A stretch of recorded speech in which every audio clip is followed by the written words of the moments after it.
ఒక పక్క పాలసీలు తీసుకొస్తున్నాయి, ఇంకో పక్క నేను తీసుకొచ్చింది P4 పాలసీ తీసుకొచ్చాను. ప్రభుత్వం, ప్రైవేట్, ప్రజల భాగస్వామ్యంతో ఎవరైతే టాప్లో ఉండే 10% హై నెట్వర్త్ ఇండివిజువల్స్ కింద నుండే 20% కానీ దత్తత తీసుకోగలిగితే, మెంటరింగ్ చేయగలిగితే, హ్యాండ్ హోల్డింగ్ చేయగలిగితే మనతో సమానంగా వాళ్ళు కూడా పైకి వచ్చే అవకాశం వస్తుంది. వాళ్ళకు తెలివితేటలు లేక కాదు. కంఠమనేని కూడా ఒక మారుమూల ప్రాంతంలోనే పుట్టాడు. జస్టిస్ రమణ గారు కూడా ఒక మారుమూల ప్రాంతంలో, ఒక గ్రామీణ ప్రాంతంలో పుట్టారు. నేను కూడా ఒక ఊరిలో పుట్టాను. 6 కిలోమీటర్లు నడిచి చదువుకున్నారు హై స్కూల్స్లో. అలాంటి నేనే కాదు, ఈరోజు పెద్ద పెద్ద మన ప్రియతమ నాయకుడు నందమూరి తారక రామారావు గారు కూడా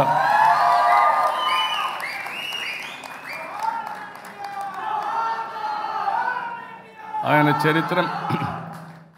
చరిత్ర మనం చూస్తే ఒక మామూలు కుటుంబంలో పుట్టి అచంచలమైన ఆత్మవిశ్వాసంతో అనునిత్యం పనిచేశారు. ఆయన ఎదుగుదల కూడా చాలామంది సహకరించారు.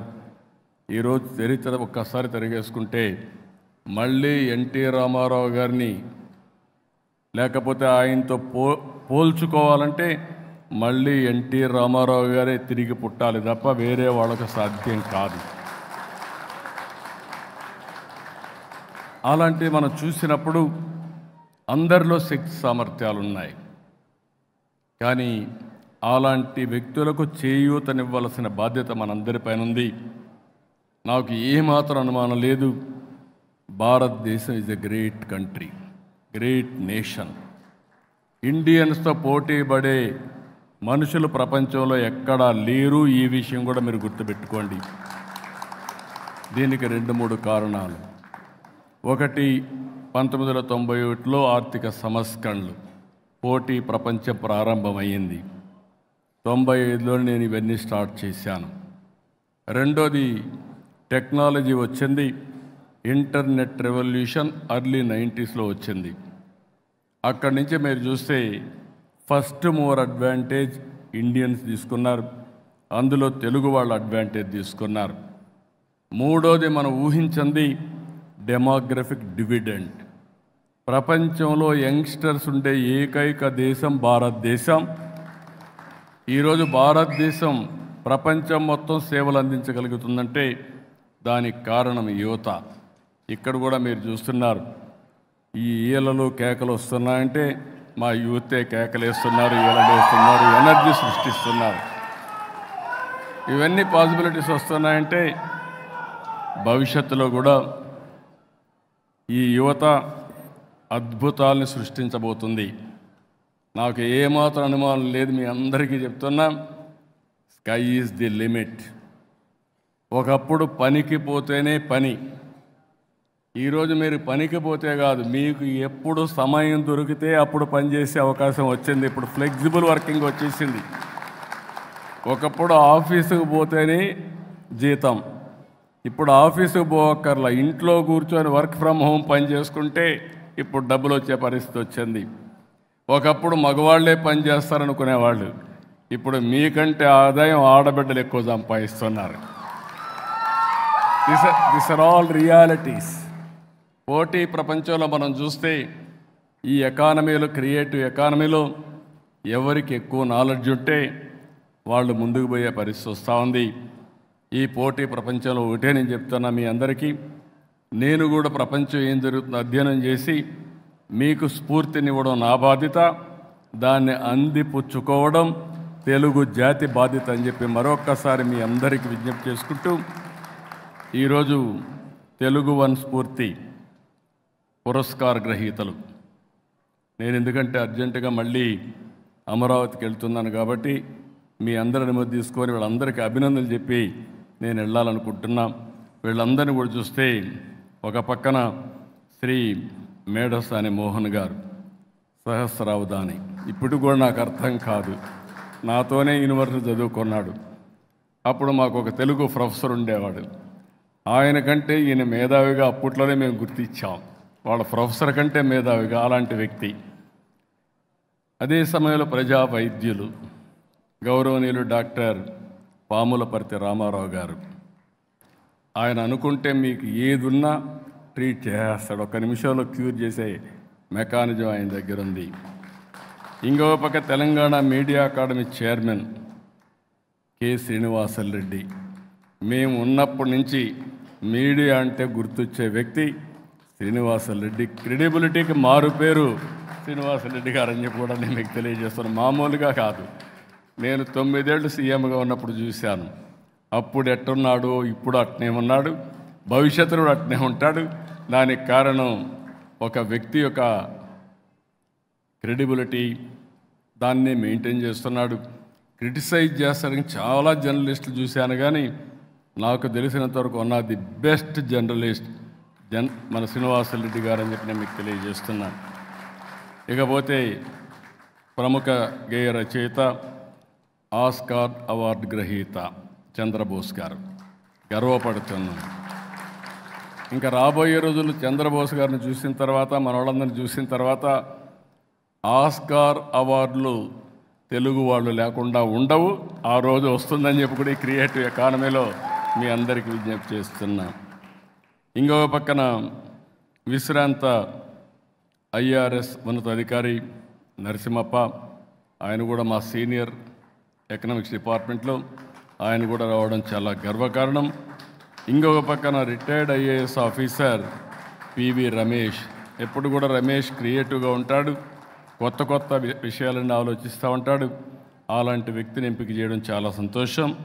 వ్యవసాయ నిపుణులుగా ముళ్ళగూరు అనంతరాయుడు గారు. ఇప్పుడు వ్యవసాయం కూడా మోడర్నైజేషన్ వచ్చేసింది, అగ్రిటెక్ పెద్ద ఎత్తున అభివృద్ధి అవకాశం ఉంది. వారిని నీలోఫర్ కేఫ్ వ్యవస్థాపకులు అనుముల బాబురావు గారిని, ఇంకొక పక్కన సిఎస్బి ఐఏఎస్ అకాడమీ వ్యవస్థాపకురాలు, వారిని ఎప్పుడు చూస్తున్న బాలలత గారు. వారు ఇప్పుడు కూడా ఎంత ఎఫెక్టివ్గా ఉంటారంటే, మా శౌర్య గారి కూతురు, శౌర్య గారు కూడా one of the best journalist, very simple man. ఆ అమ్మాయిని చూసినప్పుడు నాకు గర్వకారణం. ఏమాత్రం అధైర్యపడకుండా ఐఏఎస్ కోచింగ్ ఇచ్చే పరిస్థితి, అకాడమీ పెట్టి కొన్ని వందల మంది ఐఏఎస్ ఆఫీసర్లు తయారు చేయాలని సంకల్పంతో ముందుకు పోతున్నారు. వారిని కూడా మనస్ఫూర్తిగా అభినందిస్తూ, ఇకపోతే స్వర్ణ భారత్ ట్రస్ట్ దీపా వెంకట్ గారు, వెంకయ్యనాయుడు గారి కుమార్తె. బట్ రాబోయే రోజుల్లో వెంకయ్యనాయుడు కుమార్తెగా కాకుండా దీపా వెంకట్ గారి తండ్రిగా వెంకయ్యనాయుడు గుర్తించుకునే విధంగా సర్వీస్ చేసి ప్రజల గుండెల్లో ఉంటారని చెప్పి కూడా నేను మీకు తెలియజేస్తున్నా. ఇలాంటి మంచి వ్యక్తులకి అవార్డ్స్ ఇవ్వడం, ఇలాంటి సమయంలో నేను లేకపోవడం కొంచెం బాధ వేసినా, మళ్ళీ వెళ్ళాలి కాబట్టి మీ పర్మిషన్ తీసుకుంటున్నా. ఎప్పటికప్పుడు మనం మాట్లాడుకుందాం. గుర్తుపెట్టుకోండి, మళ్ళీ క్రియేటివ్ ఎకానమీలో నెంబర్ 1గా తెలుగు జాతి ఉండాల్సిన బాధ్యత ఉంది. భవిష్యత్తు క్రియేటివ్ ఎకానమీదని చెప్పి నేను మీకు తెలియజేస్తూ, దానికి స్ఫూర్తిని ఇస్తున్నటువంటి మన కంఠమనేని మళ్ళీ ఒకసారి తెలుగు 1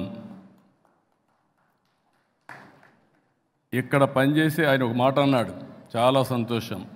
రిటైర్ అయిన వాళ్ళకి అందరికీ మళ్ళా ఉద్యోగాలు ఇచ్చాడు. ఎందుకంటున్నానంటే, రిటైర్ అయితే ఆటోమేటిక్గా మీరు రిటైర్ అనే మాట మీ మనసులో వస్తే మీరు ముసలాళ్ళు అయిపోతారు.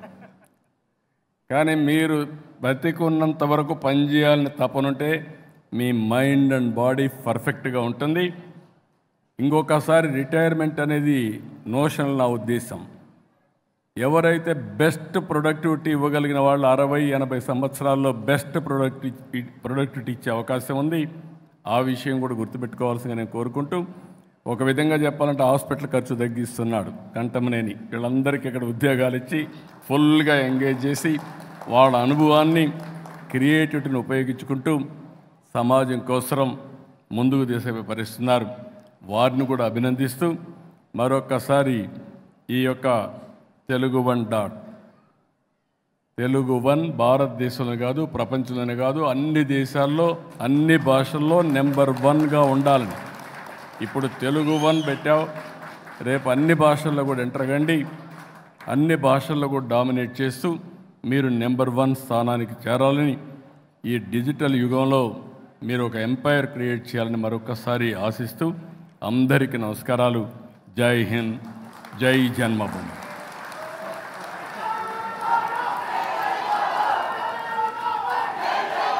హృదయపూర్వక ధన్యవాదాలు సార్. మీ విజన్లో మా తెలుగు వన్ కూడా భాగమైందని చెప్పడానికి సంతోషిస్తున్నాం. చంద్రబాబు నాయుడు గారికి తెలుగు వన్ యాజమాన్యం అయిన రవిశంకర్ గారు, అలాగే వారి సతీమణి బిందు గారు సన్మానం చేస్తూ ఉండగా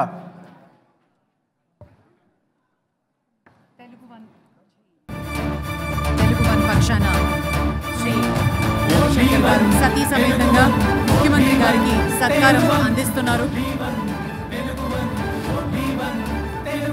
తమ అమూల్యమైన సమయాన్ని తెలుగు వన్ రజతోత్సవ వేడుకలకి కేటాయించి విచ్చేసినందుకు హృదయపూర్వకంగా కృతజ్ఞతలు తెలియజేసుకుంటూ ఆత్మీయ సత్కారం శ్రీ కంఠంనేని రవిశంకర్ గారు.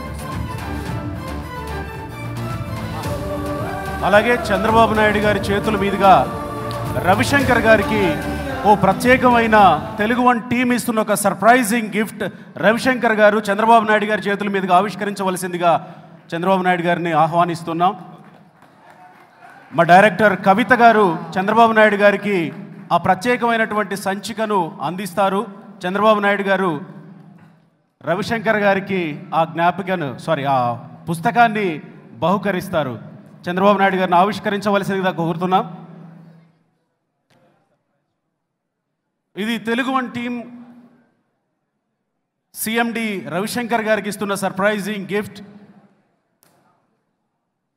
అలాగే చంద్రబాబు నాయుడు గారి చేతుల మీదుగానే తెలుగు వన్ స్పాన్సర్స్ మహేంద్ర నాయుడు గారు, assistant vice president Marwadi university, Shri Srinivas Reddy గారు, south coordinator Sankal Chand Patel university నుంచి వారిని త్వరగా వేదిక మీదకి రావాల్సిందిగా ఆహ్వానిస్తున్నాం. అలాగే ప్రముఖ తెలుగు నటి పూనం కౌర్ గారు చంద్రబాబు నాయుడు గారికి ఒక జ్ఞాపికను బహుకరిస్తారు. వారిని వేదిక మీదకి ఆహ్వానిస్తున్నాం. దయచేసి Marwadi university assistant vice president వేదిక మీదకి రావాలి. వారికి శాలువతో సత్కరిస్తారు చంద్రబాబు నాయుడు గారు.